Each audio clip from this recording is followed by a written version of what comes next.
الحمدللہ وکفا وسلام علی عبادہ الذین اصطفیٰ اما بعد۔ دوستو بھائیو، آج آپ کے سامنے حدیث جبریل علیہ السلام میں یہ بتایا گیا تھا کہ اسلام کے 3 درجے ہیں، دین کے 3 درجے ہیں۔ سب سے پہلے اسلام ہے، اس کے بعد ایمان ہے، اس کے بعد احسان ہے۔ اور احسان اسلام میں کیا ہے، اس کے مختلف اقسام ہیں۔ ویسے اسلام ایک صفات حمیدہ ہے جو اسلام ہمیشہ ہمیں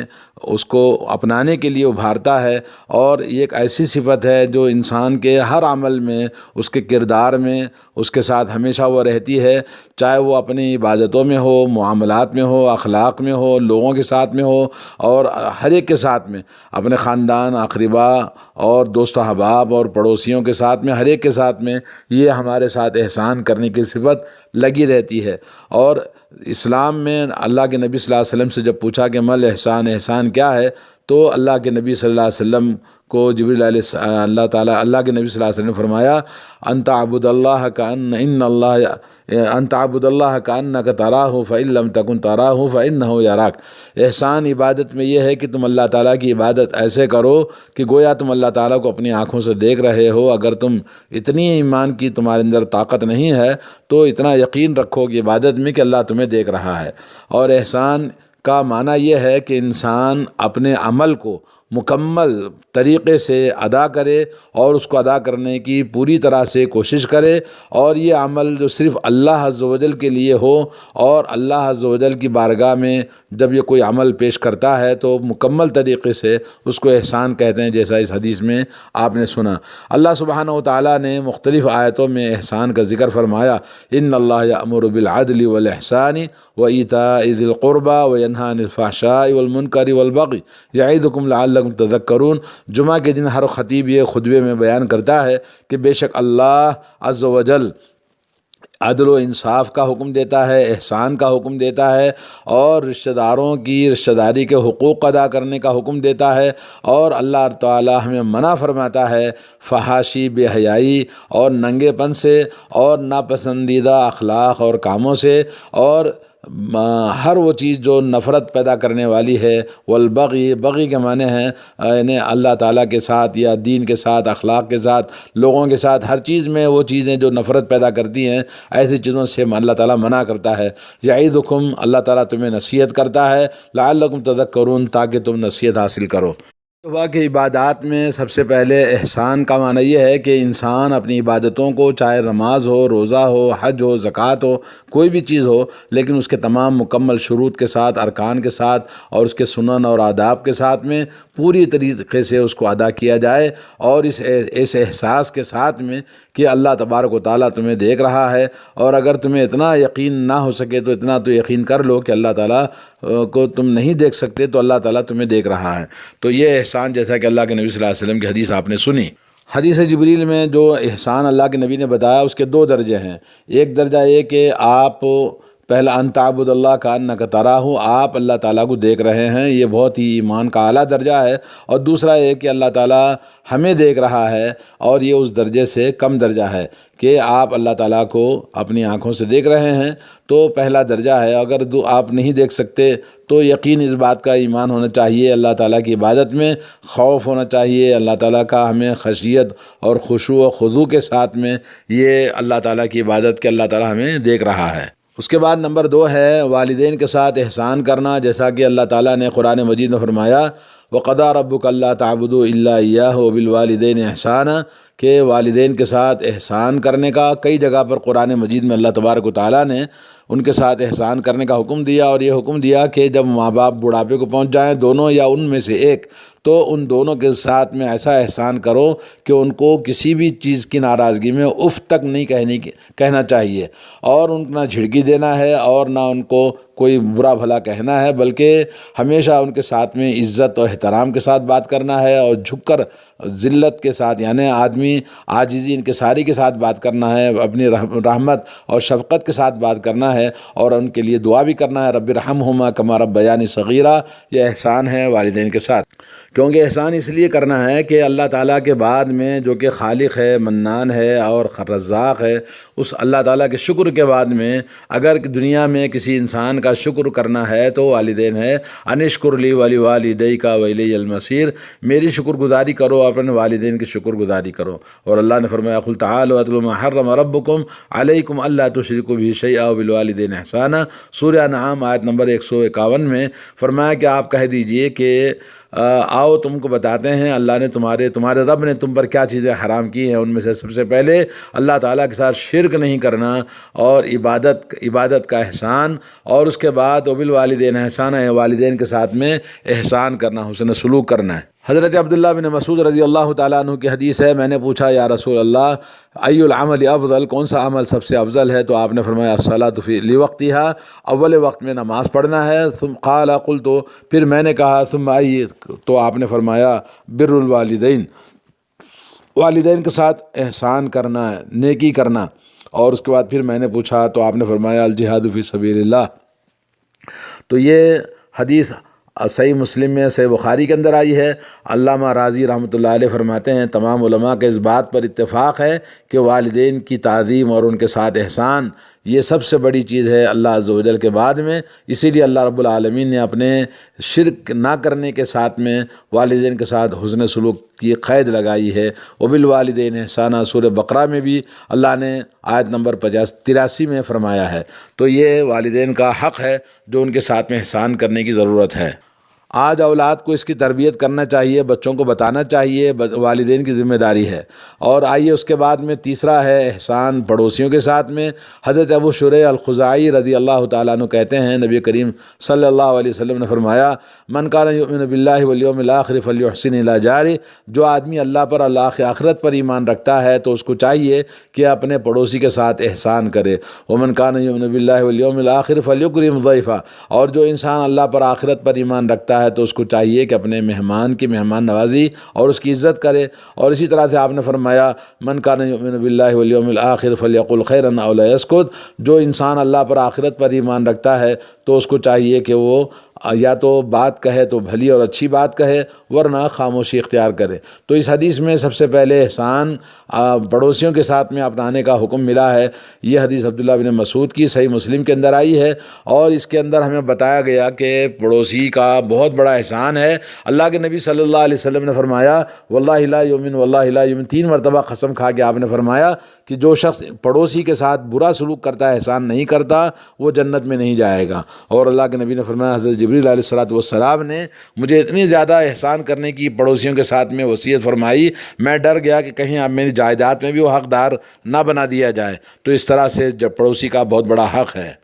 نمبر 4 ہے احسان کرنا یتیموں اور مسکینوں کے ساتھ میں۔ اور زندگی کے اندر ہمارا بہت سارے لوگوں کے ساتھ میں یتیموں کا تعلق ہوتا ہے، اور مسکینوں سے ہمارا اٹھنا بیٹھنا ملنا جلنا رہتا ہے۔ تو ان کے حقوق کو ادا کرنا اور ان کی ذمہ داریوں کو، اور یتیم کی تربیت کرنا، ان کے ساتھ مہربانی کرنا اور ان کے ساتھ جتنا ہو سکتا ہے تعاون کرنا۔ اللہ تعالیٰ کے ارشاد ہے وَإِذَا أَخَذْنَا مِنَ بَنِي إِسْرَائِيلَ وَإِذَا أَخَذْنَا مِيثَاقَ بَنِي إِسْرَائِيلَ لَا تَعْبُدُونَ إِلَّا اللَّهَ وَبِالْوَالِدَيْنِ إِحْسَانًا وَذِي الْقُرْبَى وَالْيَتَامَى وَالْمَسَاكِينِ وَقُولُوا لِلنَّاسِ حُسْنًا وَأَقِيمُوا الصَّلَاةَ وَآتُوا الزَّكَاةَ ثُمَّ تَوَلَّيْتُمْ إِلَّا قَلِيلًا مِّنكُمْ وَأَنتُم مُّعْرِضُونَ، سورہ بقرہ آیت نمبر 83۔ جب ہم نے بنی اسرائیل سے یہ عہد و پیمان لیا کہ تم اللہ کے علاوہ کسی کی عبادت نہ کرو، شرک نہ کرو، اور والدین کے ساتھ احسان کرنا، اسی طرح سے رشتہ داروں قرابت داروں کے ساتھ میں، یتیموں کے ساتھ، مسکینوں کے ساتھ میں، اور حکم دیا کہ لوگوں کے ساتھ میں اچھی اور بھلی احسان والی بات کہنا، اور نماز قائم کرو، زکوٰۃ ادا کرو۔ لیکن تم نے روگردانی کی،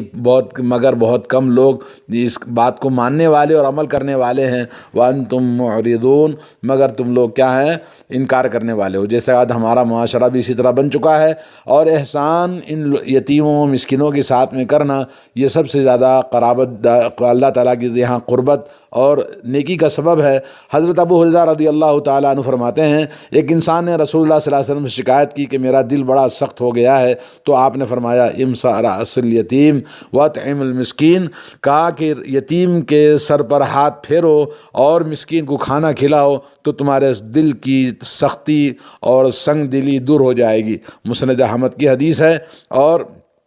حیثمی رحمۃ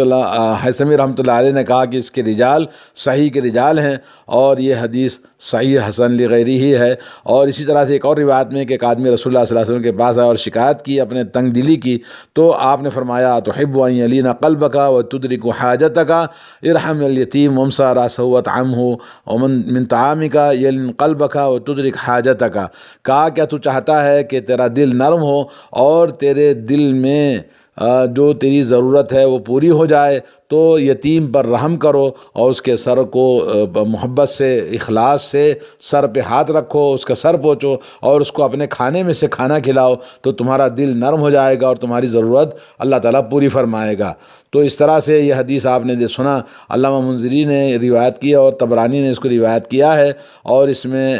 یہ حدیث بتاتی ہے کہ انسان ہمارے معاشرے میں کتنے ہی لوگ ایسے یتیم اور مسکین ہمیں ملیں گے، تو ان کے ساتھ میں شیئر کرنا اس نیکی کا تو اللہ تبارک و تعالیٰ اجر و ثواب عطا فرمائے گا۔ نمبر 5 ہے احسان کرنا معاملات تجاریہ میں، یعنی تجارتی معاملات میں لوگوں کے ساتھ لین دین میں اللہ تبارک و تعالیٰ نے عدل و احسان کا حکم دیا ہے کہ یہ نجات اور کامیابی کا سب سے بڑا ذریعہ ہے کہ انسان اپنے معاملات میں لوگوں کے ساتھ میں احسان کا معاملہ کرے گا، تو تجارت ہو یا لین دین ہو یا کوئی بھی معاملہ ہو، تو سمجھ لیجئے کہ وہ دنیا میں اپنی کامیابی حاصل کر سکتا ہے اور نیک بختی اس کو ملے گی، اور وہ انسان معاشرے میں عزت اور بلندی اس کو حاصل ہوگی۔ اور اللہ تعالیٰ کا حکم ہے ان اللہ امر بالعدل والاحسان، اللہ تعالیٰ نے کہا کہ عدل و انصاف کرو۔ عدل و انصاف کافی نہیں ہے بلکہ احسان کرنا ضروری ہے، اور اللہ نے فرمایا وَأَحْسِن كَمَا أَحْسَنَ اللَّهُ إِلَيْكَ، تم اللہ تعالیٰ کے بندوں کے ساتھ میں احسان کرو جیسے اللہ نے تمہارے ساتھ احسان کیا ہے۔ تو یہ سورہ قصص آیت نمبر 77۔ اور اللہ نے فرمایا ان رحمت اللہ قریب من المحسنین، اللہ رب العالمین کی رحمت قریب ہے اس آدمی کے ساتھ جو احسان کرنے والے ہیں۔ تو محسنین کے ساتھ میں اللہ تعالیٰ کی رحمت ہوتی ہے، سورہ اعراف آیت نمبر 56۔ تو اس طرح سے آدمی کو چاہیے کہ وہ اپنے تمام معاملات میں بہت زیادہ معاملات کے اندر احسان، عدل و انصاف اور بہت ضروری ہے، تب جا کے انسان کامیاب اور کامران ہوتا ہے۔ قرض کے اندر خاص طور پر اس بات کا نبی علیہ الصلوۃ والسلام سے حدیث ثابت ہے من اقرض دینارا الی عدل، جب کسی نے کسی کو ایک مدت کے لیے ایک دینار قرض دیا تو اللہ رب العالمین ہر دینار کے بدلے میں اس کو صدقے کا ثواب عطا فرماتا ہے۔ اگر وقت ہو گیا پھر بھی اس نے وقت پر ادا نہیں کیا تو اس کو مہلت دیتا ہے اس کے بعد میں، تو اللہ تبارک و تعالیٰ ہر دن کے بدلے اس کے جتنا قرض دیا ہے اتنا صدقے کا ثواب اس کو عطا فرمائے گا۔ یہ روایت علامہ غزالی نے احیاء السنہ میں ذکر کیا، اور نبی علیہ الصلوۃ والسلام نے ایک شخص کو جو قرض کا وصولی تھا تو اس کو آپ نے اشارہ کیا کہ بھئی قرض معاف کر دو، تو اس نے قرض معاف کیا جو قرض دینے والا تھا، پھر جس نے قرض لیا تھا اس کو حکم دیا کہ قم فاعطیہ، تو اس کو قرض ادا کر دو۔ تو اس طرح سے قرض معاف کرنا صحیح بخاری کی حدیث ہے کعب بن مالک رضی اللہ تعالیٰ عنہ سے۔ اور اللہ کے نبی صلی اللہ علیہ وسلم کی ایک اور حدیث ہے کہ قرض اگر ادا کرنا ہے تو خیرکم احسنکم قضاء، قرض جب ادا کرنا ہے تو احسان کے ساتھ اس کو ادا کرنا چاہیے۔ یہ بھی حدیث صحیح بخاری کے اندر مروی ہے۔ اور اسی طرح سے اللہ کے نبی صلی اللہ علیہ وسلم نے ایک آدمی سے قرض لیا تھا، اس نے وقت سے پہلے ہی اس کو قرض مانگا اور شدت کی، تو نبی علیہ الصلوۃ والسلام نے کہا چھوڑ دو فإن لصاحب الحق مقالا، اگر صاحب حق یعنی جس نے قرض دیا ہے اس کو حق ہے کہ وہ اپنے پیسے جب چاہے مانگ سکتا ہے، تو اس کے ساتھ احسان کرنا چاہیے۔ یہ ہے کہ آدمی جب ہمارے ساتھ کوئی برا سلوک کرتا ہے تو اس کے ساتھ بھی احسان کرنا چاہیے، کیونکہ احسان کی اقسام میں سے قسم یہ بھی ہے کہ جب ہمارے ساتھ کوئی آدمی برائی کرے تو ہم اس کے ساتھ اچھائی کا معاملہ کریں۔ ولا تستوی الحسنۃ ولا السیئۃ ادفع بالتی ہی احسن فاذا الذی بینک وبینہ عداوۃ کانہ ولی حمیم وما یلقاها الا الذین صبروا وما یلقاها الا ذو حظ عظیم۔ اللہ تعالیٰ فرماتا ہے کہ نیکی اور برائی دونوں برابر نہیں ہو سکتے۔ جب کوئی آدمی آپ کے ساتھ برائی کرے تو تم اس کے ساتھ احسان نیکی کا معاملہ کرو، تو پھر تمہارے درمیان اور اس کے درمیان جو دشمنی ہوتی ہے وہ تمہارا جگری دوست بن جائے گا، تمہارا قریبی آدمی بن جائے گا، اور یہ کام کرنے کے لیے بہت کم نصیب والے ہی کر سکتے ہیں، جن کے اندر صبر ہو، اور یہ چیز قسمت والوں کو ہی ملتی ہے۔ سورہ فصلت آیت نمبر 34 اور 35۔ اور اسی طرح سے حل جزاء الاحسان الا الاحسان، جب کوئی آدمی ہمارے ساتھ اچھا معاملہ کرے تو اچھائی کا بدلہ تو اچھائی ہی ہوتی ہے۔ تو آدمی کو چاہیے کہ جو بھی ہمارے ساتھ کوئی برائی کرتا ہے، جیسے اللہ کے نبی نے فرمایا سل من قطعک، جو تم سے رشتہ کاٹے تم اس کے ساتھ رشتہ جوڑو، یعنی جو برائی کرتا ہے تو برائی کرنے کے والے کے ساتھ میں اچھائی کا سلوک کرنا ضروری ہے۔ نمبر 7 یہ کہ آدمی اپنے گفتگو میں، اپنی بات چیت میں اچھائی کا، احسان کا معاملہ کرے۔ اللہ تعالیٰ فرماتا ہے وَقُلْ لِعِبَادِي يَقُولُوا الَّتِي هِيَ أَحْسَنُ، آپ میرے بندوں سے کہہ دیجئے کہ وہ اپنی باتوں میں، اپنی زندگی میں، ہر چیز میں جو اچھی چیز ہے اس کو اپنائے۔ سورہ اسراء آیت نمبر 53۔ علامہ ابن کثیر رحمۃ اللہ علیہ فرماتے ہیں اللہ تعالیٰ نے حکم دیا رسول اللہ صلی اللہ علیہ وسلم کو کہ مومن بندوں کو، اللہ کے بندوں کو حکم دیں کہ وہ جب لوگوں سے گفتگو کریں، لوگوں سے مخاطب کریں تو اچھی گفتگو ان کی ہونی چاہیے، اچھی بات پیش کرنی چاہیے، اور اگر وہ ان کے ساتھ میں اگر اس طرح نہیں کریں گے تو پھر وہ کامیاب نہیں ہوں گے۔ یہ کہ جب ہمارے ساتھ کسی کا اختلاف ہو جائے تو اختلاف میں جب بات چیت کرنے میں بھی ہمیں، لڑائی جھگڑے میں بھی اچھے انداز سے دلیل کے ساتھ اچھی پیش کرنا چاہیے۔ اللہ تعالیٰ فرماتا ہے وَجَادِلْهُمْ بِالَّتِي هِيَ أَحْسَنُ، جب آپ کسی سے مجادلہ کریں، یعنی آپس میں اچھے انداز سے آپ لوگوں کے ساتھ معاملہ کریں، یعنی گفتگو کے اندر جب کوئی مناظرہ ہو یا کوئی اس طرح سے مخاصمہ ہمارے آپس میں ہو تو وہاں بھی ہمیں ضروری ہے کہ گالی گلوچ پہ نہ آئے، کیونکہ گالی گلوچ کرنا، شدت کرنا، زبان بد کلامی کرنا، وَلَوْ كُنْتَ فَظًّا غَلِيظَ الْقَلْبِ لَانفَضُّوا مِنْ حَوْلِكَ، اگر آپ بد زبان ہوتے تو آپ کے اطراف سے لوگ بھاگ جاتے تھے۔ نمبر 9 ہے احسان اپنے جانوروں کے ساتھ بھی جب ذبح کریں تو اچھی طرح سے ان کو آسانی سے ذبح کرنا چاہیے، سختی کے ساتھ نہ کریں، چاقو تیز ہونی چاہیے، جیسا کہ اللہ کے نبی صلی اللہ علیہ وسلم نے حکم دیا ہے۔ ایک آدمی کو دیکھا کہ وہ اپنے بکری کے گلے پر چھری گھسیٹ رہا تھا تو اللہ کے نبی نے فرمایا ویلک، اے تیرا برا ہو، کیا تو کر رہا ہے، کیوں اس کی تکلیف دے رہا ہے، موت تکلیف سے نہیں دینا چاہیے۔ بلی کی وجہ سے ایک عورت جہنم میں چلی گئی۔ کو احسان کرنے کی توفیق عطا فرمائے۔